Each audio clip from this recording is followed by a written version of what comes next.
Terima kasih. Ini ada dua pertanyaan. Yang pertama terkait dengan pembahasan mengenai masalah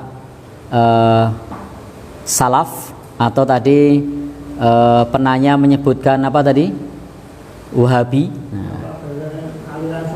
Aliran salafi, aliran Wahabi kalau berkuasa akan menumpahkan darah sesama muslim yang tidak sepaham. Baik, ini terkait pertanyaan ini sebenarnya pertanyaan yang aneh.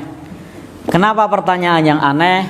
Karena yang kita ketahui bahwa ketika seseorang bermanhaj salaf itu praktis tidak ikut-ikutan dengan masalah politik kekuasaan. Bagaimana mungkin dia akan berkuasa sementara tidak membahas yang terkait dengan masalah kekuasaan. Bahkan kita tidak akan menemukan kajian mereka yang terkait dengan masalah menggulingkan penguasa. Bahkan di kelompok mereka itu jangankan menggulingkan, ngerasani penguasa saja itu tidak boleh. Silakan nanti ketemu dengan saudara-saudara kita yang ngaji manhaj salaf. Mereka itu untuk mencela penguasa saja tidak boleh. Jadi mereka itu mencela penguasa saja tidak boleh. Bahkan mereka itu sangat taat kepada pemerintah. Contoh misalnya pada saat Ramadan, kalau di Muhammadiyah kan pakai hisab, berbeda dengan pemerintah. Kalau salaf enggak, mereka akan ikut dengan keputusan pemerintah. Bahkan andai pun yang dibuat oleh pemerintah itu, keputusan pemerintah tersebut itu dalam tanda kutip mendolimi mereka, mereka tidak akan melawan. Itu salah satu prinsip dari manhaj salaf. Jadi itu pertanyaan yang agak aneh, karena tidak, bagaimana mungkin kemudian mereka merebut kekuasaan kemudian berkuasa dan menumpahkan darah kaum muslimin.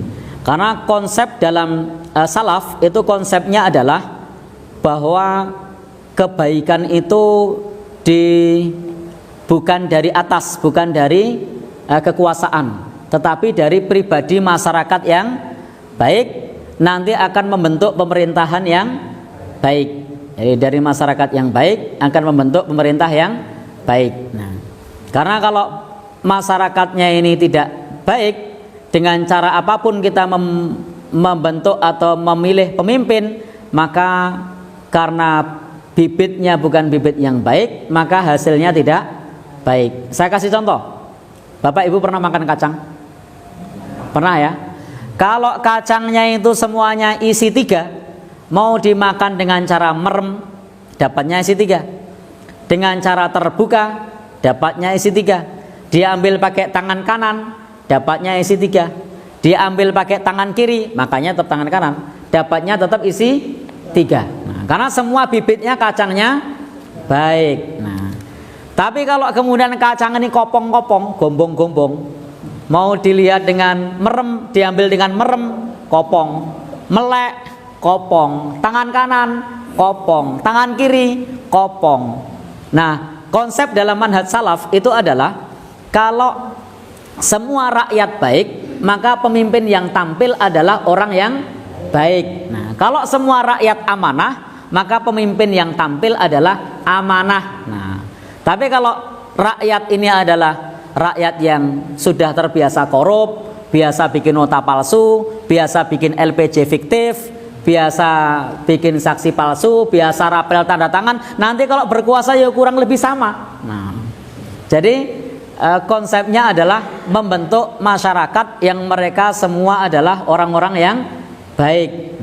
Jadi di manhaj salaf itu tidak ada kamusnya revolusi, itu tidak ada.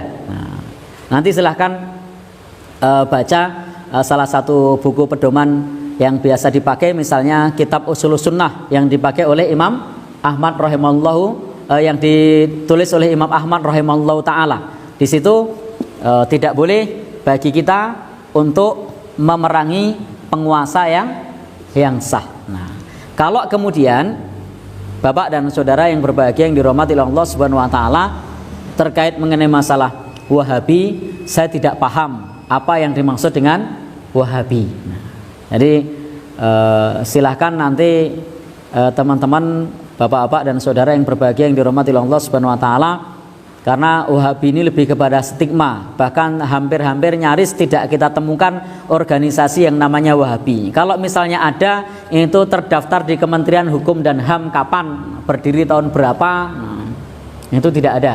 Yang tidak pernah ada ormas yang namanya Wahabi.